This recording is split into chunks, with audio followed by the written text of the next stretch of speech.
And welcome, everybody. This is Ted, the Talking Stamp Collector, with another TED Talk Stamps. Now, if any of you are readers of crime mystery type books, you're probably familiar with the name Lawrence Block. And if you are a stamp collector, which most of you probably are who are watching, you may also be aware that Lawrence Block was not only a stamp collector himself, but he had a series of books about a stamp collecting hitman. This was the Keller series, and there were 5 books and 1 novella published, and they all had hit in the title, except for the novella. But it started off with the first book, Hitman, and the second book in the series was Hit List, followed by number 3, Hit Parade, and number 4 was Hit and Run, and the 5th one was Hit Me. And then the lone novella in the series, the last one to be published, number 6, was called Keller's Fedora. Now, it was at the end of the first book, Hitman, that's when Keller he decides he needs something to do to keep him off the streets. And he decides to take up his boyhood hobby of stamp collecting. And this was not long after Lawrence Block had rekindled his own interest in stamp collecting, which had lain dormant for like 20 years or more.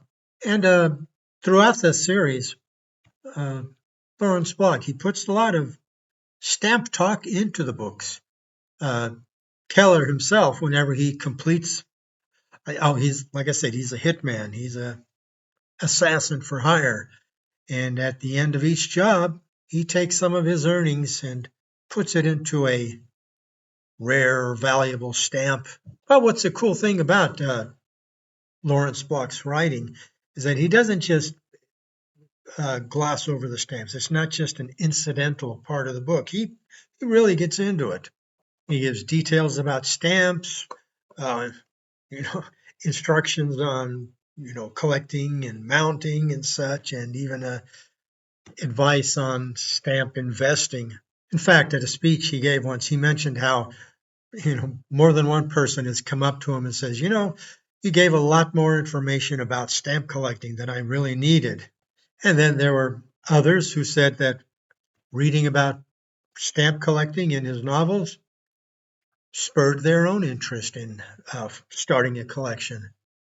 And in his last 2 full-length novels, Hit and Run and Hit Me, Block even made custom-made Zazzle stamps, and he attached them into the.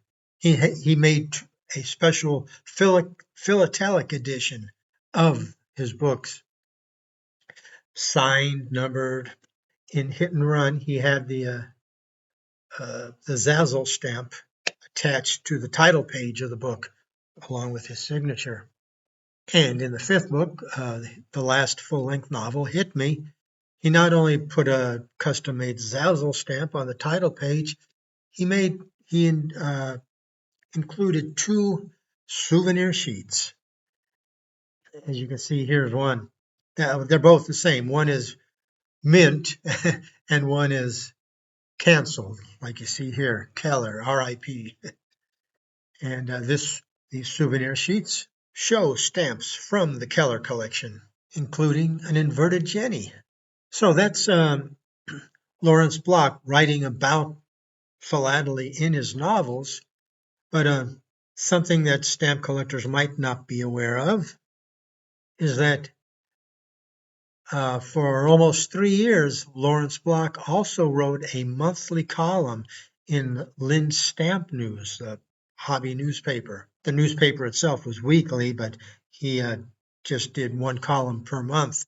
How that came about was that Michael Lawrence, then editor of Linn Stamp News, became aware of the Hitman, the Keller novels, and he reached out to Lawrence Block and asked him to write an essay, an article for Linn's on all about his return to stamp collecting.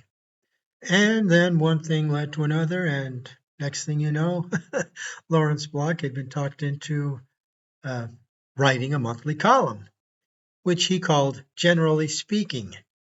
That title being an allusion to the fact that he is just a generalist, a general worldwide collector rather than a specialist. And between 2009 and 2012, he wrote 33 columns, with that last column being a month late. And as he explains, by that time, he was a bit tapped out. He had kind of run out of things to say. So in 2012, he ended the column. However, before it ended, in December of 2011, after 25 columns uh, had been printed, uh, Lawrence Block had gotten into self-publishing. He started re-releasing uh, some of his older out-of-print works on his own in ebook format. And he compiled the first 25 columns from Linn's into an ebook that was called Generally Speaking, a Philatelic Patchwork. This is what that looks like. And he expected that after 2 or 3 more years, he would follow it up with another book of compilations of his uh, next 25 or so columns. He didn't know that at that time there was only 8 more columns in his future before it would all come to an end. But it was January of 2013 where I ordered my own copy of that book, and I just devoured it. It's just really interesting because you're reading about just a regular collector like you and me. He's not, he must have plenty of dough to spend on stamps. He's always going on cruises with his wife. I think he spends more time on ocean cruisers than he does on land. So it was really interesting just to uh, see his thought processes in how he approached collecting. However, it was only a couple of days ago that when I was looking up details for writing up my Substack post on Lawrence Block, that I found out that there was a second edition of the book after all. After the column folded, like I said, that was at the end of 2012. I ordered the book in 2013, and then now I found out that in 2019 he made a second edition of the book where he includes the final 8 columns from Linn's. He also made a hardback version of it. And whereas the first edition didn't have any illustrations, although the columns had lots of illustrations of the stamps that he was talking about, uh, just for cost reasons or whatever, that he was still new to e-publishing, there were no illustrations in the first book. The second book, however, has some illustrations. Still not all of the stamps that were included in the columns, but he does put a stamp at the heading of each chapter. And as you can see, the full title of the second edition is Generally Speaking, all 33 columns, plus a few philatelic words from Keller. And even though I had most of the book already, I couldn't help myself. It's cheap enough, only $8 something on Amazon. So I purchased the second edition ebook. And not only do we get all 33 columns, but we get some excerpts from each of the 5 novels. So, for example, we find this one, an excerpt from the first book, Hitman, Keller Finds a Hobby. And in case that text is too small for you to read, I will give you the audiobook version. I collected stamps when I was a boy, Keller told the stamp dealer. I wonder whatever became of my collection. Well, you might as well wonder where the years went, the man said. You'd be about as likely to see them again. You're right about that. Still, I have to wonder what it would be worth after all these years. Well, I can tell you that, the man said. You can? He nodded. They'd be essentially worthless, he said, say $5 or $10, including the album, which sounds familiar to all of us, doesn't it? Like I said, the 33 columns, they cover topics that every collector can relate to. For example, in the second column, he contemplates whether to become a specialist in, a couple of countries or just to be a general worldwide collector. And he also considers topical collecting. Naturally, being a writer, one might think he would be uh, drawn to writers on stamps. And he did try it a while. He joined the American Topical Association and joined the study group called, uh, well, I don't know what it's called. It's journalists, authors, poets, and something on stamps. I don't know, but it's a little subgroup of the American Topical Association. After a brief foray into writers on stamps, he decided it wasn't for him. He said, to quote him, he says, "I never really got caught up in it. For one thing, the stamps themselves did not strike me as inherently interesting. They were mostly portrait stamps, and they mostly depicted writers I'd never heard of, and found that I had precious little interest in learning more about. And I didn't want to design album pages, and I couldn't get much satisfaction out of housing my new acquisitions in a stockbook." That sounds like me. I don't like to keep my stamps hidden away in a stockbook, although I don't mind designing my stamp pages. In chapter 4, in the fourth column, he ponders the question, mint or used, which to collect? And he goes over the rationale for his preference. And this is the beginning of that chapter, mint or used. The columns I've written about my return to stamp collecting and my evolution as a general collector have drawn some interesting and very welcome responses from readers. Many of you have reminisced about your own collecting histories and have noted how they were similar in some respects to mine and different in others.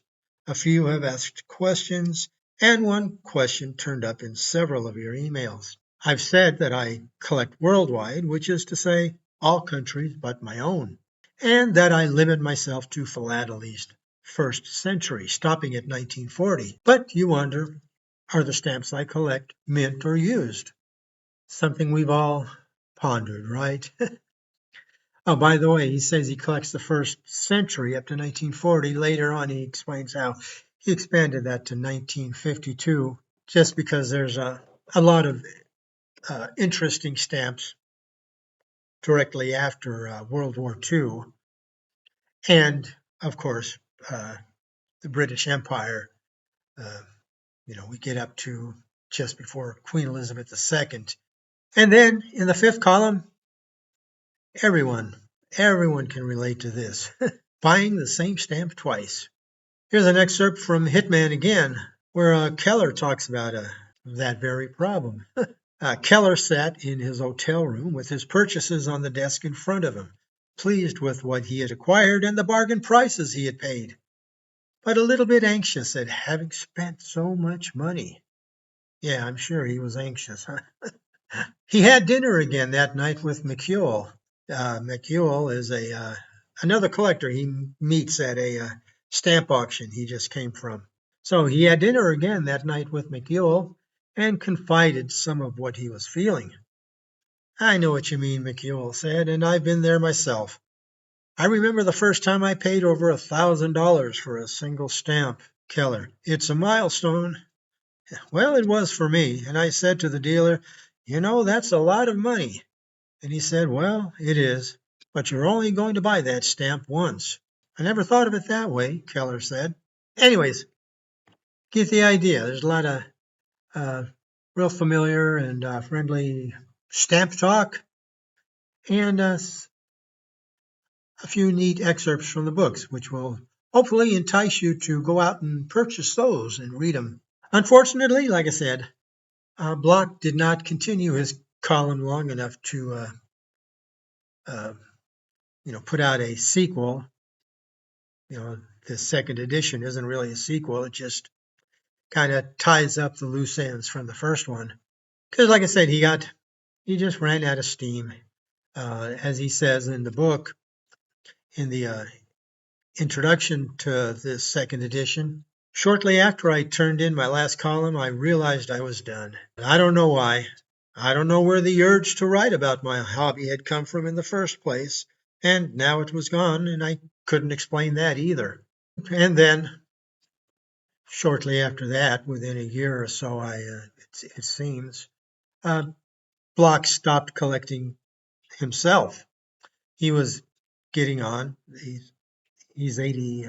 He's 86 now, so he was looking towards the inevitable and didn't want to burden his wife or any other family member with having to dispose of his collection. So he put it up for auction. Actually, he's 87 now. Yeah, I just saw that in my notes.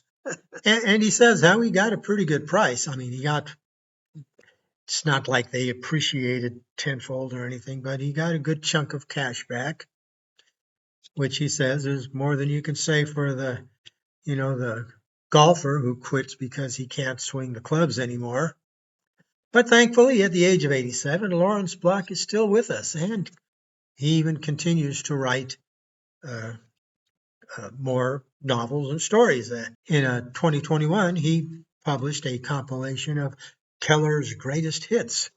And then in 2023, from his Matthew Scudder series, he published a novel called The Autobiography of Matthew Scudder. Now, if you're interested in buying the philatelic book, generally speaking, be sure you look for this one with the color cover, not the plain black cover. Although when I searched for it on Amazon, the second edition is the only one that popped up, the only one I could find anyways. So there should be no problem with getting confused and buying the wrong edition. So that's Lawrence Block's philatelic writings in fiction and nonfiction. And if you get that book, I hope you enjoy reading it as much as I did. And so this is Ted the Talking Stamp Collector wishing you all happy reading as well as happy stamping.